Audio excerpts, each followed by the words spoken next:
Christie weighed in on legalizing weed, and he pretty much said what we all expected. I wanted to talk to you about legalizing marijuana. I've heard you speak on it before.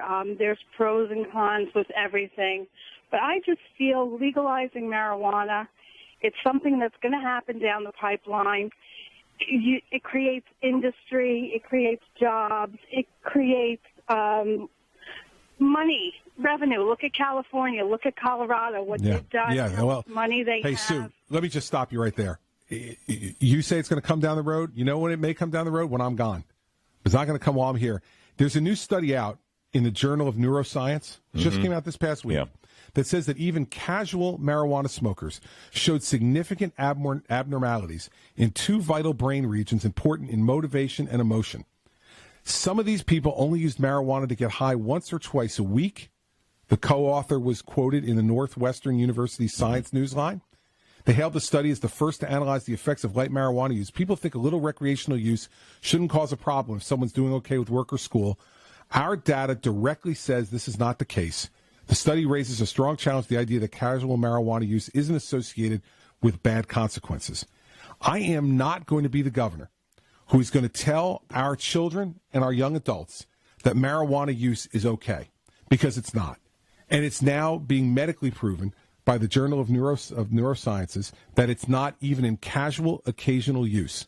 So I don't care about the tax money that may come from it, and I don't care, quite frankly, that people think it's inevitable. It's not inevitable here. I'm not going to permit it, never, as long as I'm governor. You want to elect somebody else who's willing to legalize marijuana and expose our children to that gateway drug and the effects it has on their brain?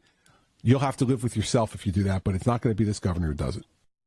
Also, back on the marijuana issue, the Attorney General just texted me and reminded me that there's currently no way to test for people driving while impaired with marijuana either.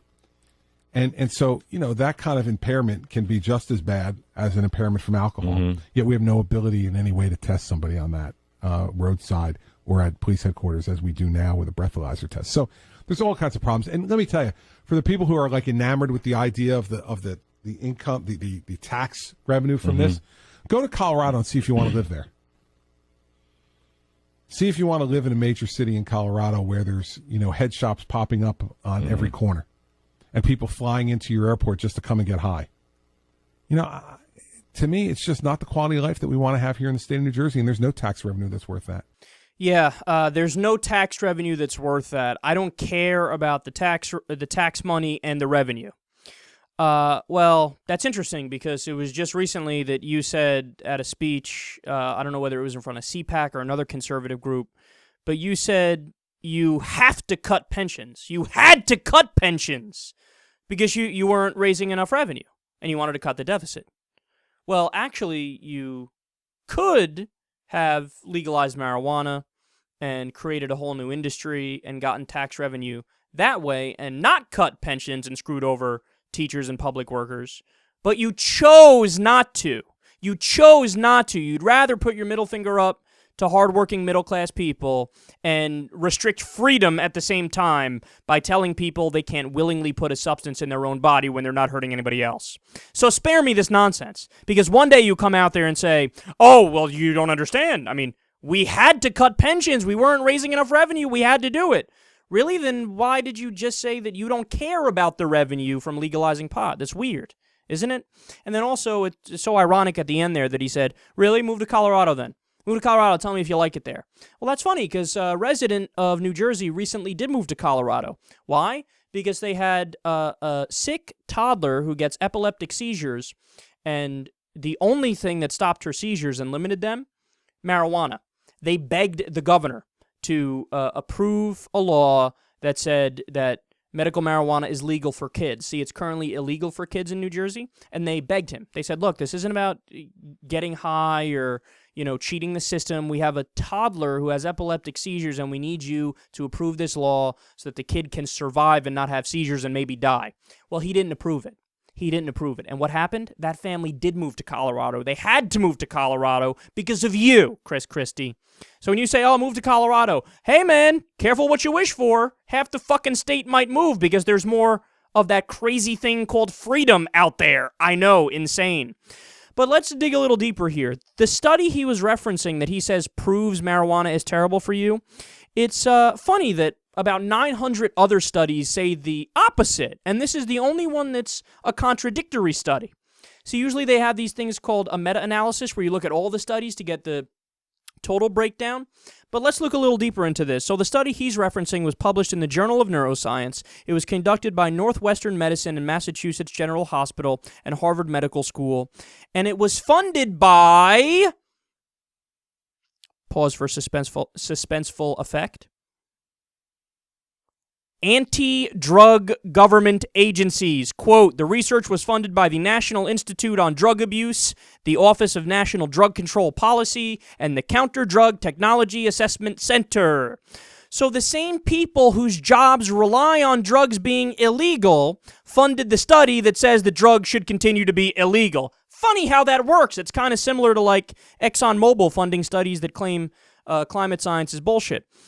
So if you want to know the real science, you need to do what's called a meta-analysis, like I alluded to before, where you put together all the studies to figure out what the majority of the peer-reviewed research says. And when you do that, you find that marijuana helps with weight loss, diabetes, anxiety, depression, ADHD, glaucoma, epileptic seizures, Tourette's, AIDS, cancer, migraines, arthritis, Alzheimer's, neurological damage, Hep C, multiple sclerosis, bipolar disorder.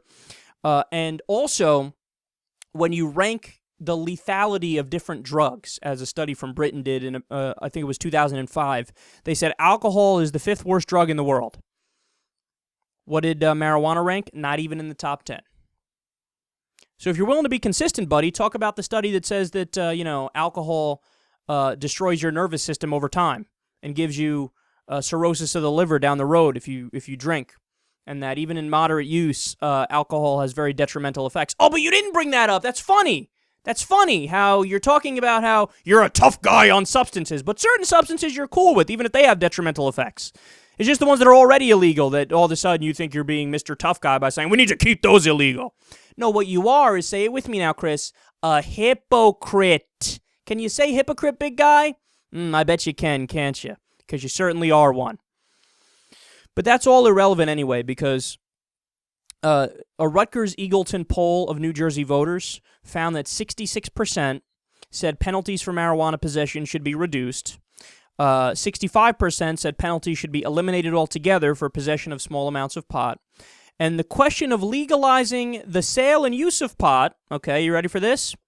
49% in favor, 48% against. More people in favor of legalizing than not.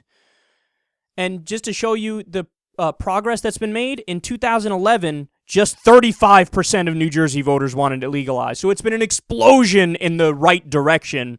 And also, I haven't even mentioned that 58% of the country want it legalized. So all your tough guy talk about how, like, you're speaking for a silent majority that agrees with you. No, dude, your mind is stuck in 1956.